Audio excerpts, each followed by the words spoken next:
Yep. Yep. I told my friends I was going to be doing stand-up. They were surprised because they knew that I struggled with my mental health. There's others that know that I'm a massive attention-seeking show-off. I've got the microphone. This is basically a therapy session for me. There was one of the problems, or a couple of problems with when I had depression was like, well, one, lost my sex drive, but particularly for a comedian, I lost my sense of humour, which was quite difficult. I was worried actually at Christmas it was going to come, it was coming back, and then I realised I'd accidentally flipped over to Mrs. Brown's voice. I should just say at this point, I don't want you to worry if you're not finding this funny. You probably don't have a mental illness. It might be that I'm just a bit shit. But for my own self-esteem, if you're not laughing, I'm just going to assume you're clinically depressed. Or you're having flashbacks when Liz Truss was Prime Minister. That was weird, wasn't it? Did that actually happen? That was like really strange. The reason I asked is because when I struggled with my mental health, I then started to have these really vivid, detailed dreams, and it was quite difficult for me at times to think, did I dream that? Was that really happening? Like now, am I dreaming this? Is it really happening? And yeah, so quite difficult. I had a really strange dream the other day. I don't know why I was dreaming about this person, not someone I'd even thought about before, but I had a dream that the Dalai Lama asked a young boy to suck his tongue. Did that actually happen? It did. Oh, thank fuck for that. Like, I was really right. So if it wasn't a dream, I stumbled across a particularly dark part of the internet. So I tried lots of different things to help with my mental health. And one of the things exercise is really good for your mental health. But I was struggling with depression. I struggled to get out of bed. In fact, for 2 years, the only exercise I had was holding my stomach in on holiday. I spent a lot of time on the sofa watching daytime TV, really shit TV, but there's things that I like. I quite like Great British Bake Off and Sewing Bee and Pottery Challenge, and there's jewellery ones and woodworking, all sorts of different ones. Even the adult channels are getting in on the act. Things over to Babe Station, Great British Wank Off. I knew their technical challenge was quite tough this week. All they gave them was 5 minutes and 2 pictures of Anne Widdecombe. I tried playing along at home and now seriously overdrawn on my wank bank. So when I told you can come every week. I just touched on it.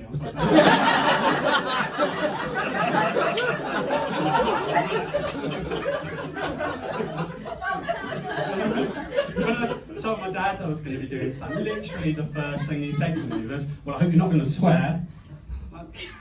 I don't think I swear a great deal compared to some of the other acts that you've heard and you will hear later on.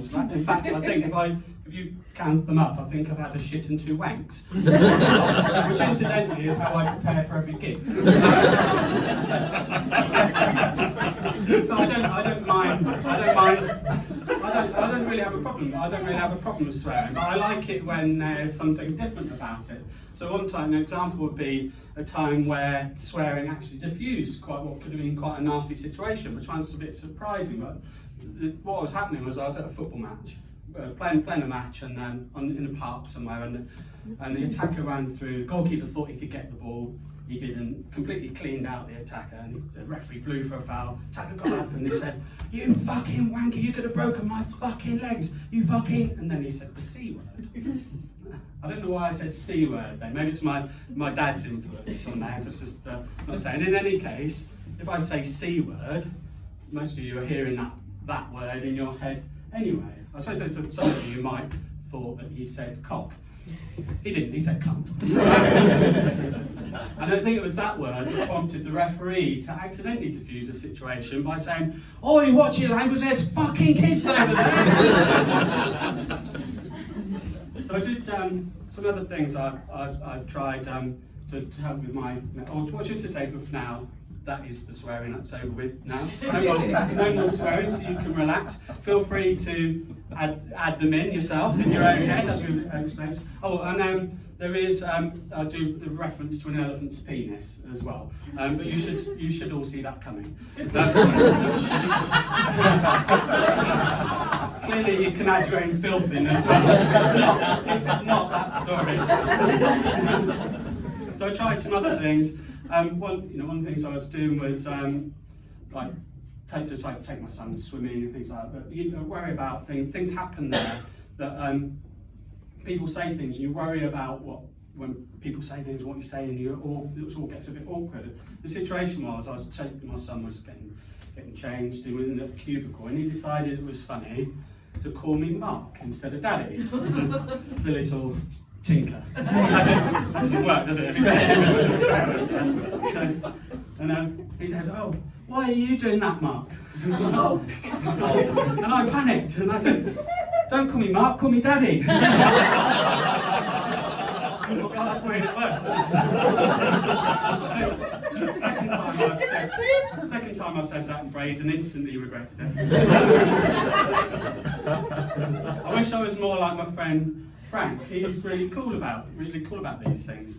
There was a time when he was on holiday with his wife, and his daughter was then 3. He was on holiday in Goa, and they went to see this show that was by the side of the beach, and there was the elephant was there playing cricket, holding the bat with his trunk, not his tongue, with his trunk and the ball, and he was getting quite excited, this elephant, as you can probably picture. And his daughter stood up and said, "That elephant's got a willy, just like Daddy's." And my friend didn't say anything, he simply stood up and took her out. So one of the things I know was nice is when I knew that I was getting better, and it was like my sex drive came back, and I say, last year I joined the Mile High Club. I'm hoping later on in the year to upgrade from solo membership. I got time for one more, which is good, because I didn't really want to leave you with that particular image in your mind. That's me having a wank on a plane.